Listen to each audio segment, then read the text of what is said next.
मेरे राम तेरा नाम लेते हैं सुबह शाम।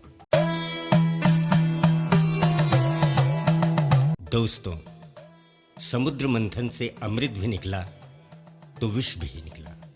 विष का अर्थ होता है जहर। जहर दिखता है लेकिन अमृत नहीं दिखता। इसका अर्थ यह नहीं कि अमृत का अस्तित्व नहीं है। जैसे विष का अस्तित्व है वैसे ही अमृत का भी अस्तित्व है। देवताओं के हिस्से में अमृत आया, यह सभी देवताओं में बांटा गया। असुर वंचित रहे, इसे देवताओं ने आपस में बांट लिया। असुरों में केवल राहु और केतु, ये दो असुर ने छल से अमृत का पान कर लिया।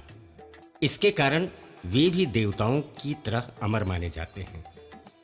9 महत्वपूर्ण ग्रहों में राहु और केतु का भी महत्वपूर्ण स्थान है। मंथन से निकले विष को प्राप्त करने में किसी का भी सामर्थ्य नहीं था, सिर्फ शंकर को छोड़कर। सबने शंकर से आग्रह किया कि वे विष का पान कर पूरे जीवन व जगत को अस्तित्वहीन होने से बचाएं। शंकर ने निस्वार्थ भाव से विषपान किया।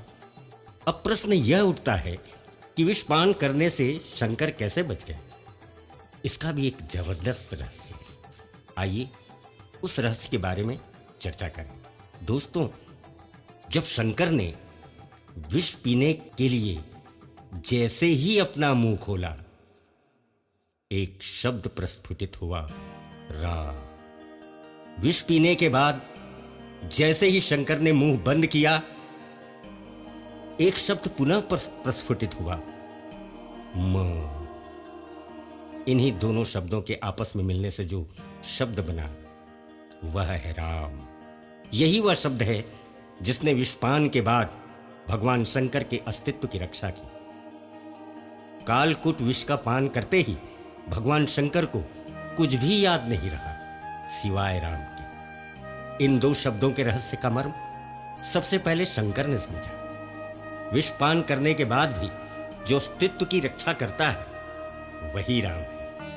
त्रेता में भगवान विष्णु के इसी अवतार का नाम पड़ा राम, जिन्होंने सरयू के किनारे स्थित अयोध्या नगरी में राजा दशरथ के यहाँ जन्म लिया। रानी कौशल्या के पुत्र के रूप में पैदा हुए। राम ने शत्रु रूपी रावण और उसके राक्षस साम्राज्य का नाश किया, जिसके कृत्यों से तीनों लोकों में हाहाकार मचा था। श्रृंखला अयोध्या से अयोध्या तक में आज बस इतना ही। अगली श्रृंखला में हम पुनः आपसे मिलेंगे इसी तरह की कुछ नई जानकारी के साथ।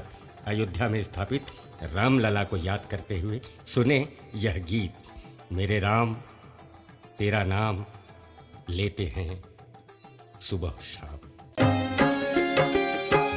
मंगल भवन अमंगल हारी, द्रवहु सुदशरथ अजिर यारी। मंगल भवन अमंगल हारी, द्रवहु सुदशरथ अजिर बिहारी। प्रविश नगर कीजे सब काजा, हृदय राखी को सलपुर राजा।